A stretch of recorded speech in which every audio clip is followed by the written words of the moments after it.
In this video, we're going to introduce very briefly the idea of a limit. Now, when you get into calculus, you'll study limits much more rigorously than what I'm about to introduce, but right now this will be enough, I think, to get you through the parts that we need to discuss. So, a limit describes the behavior of a function arbitrarily close, but not necessarily equal, to a particular value x equals a. So it really is just exactly that. It's a way of describing a function.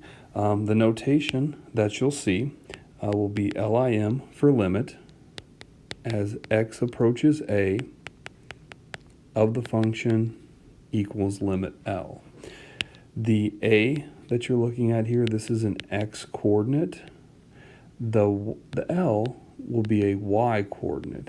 So your answers that you give for these limits that we're about to evaluate, these answers will be y coordinates. So we'll describe the behavior of the function by identifying the y coordinate that the function is close to. So I have on the screen the graph from the previous example, and the limits that we'll talk about in this case would be the limit as x approaches positive infinity, and we'll also talk about the limit as x approaches negative infinity.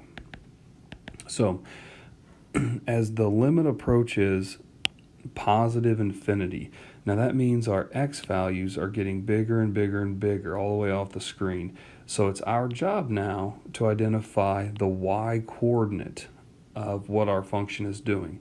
So as our x's get bigger and bigger, you can see our y's are getting smaller and smaller. So our y coordinate that we would identify would be negative infinity.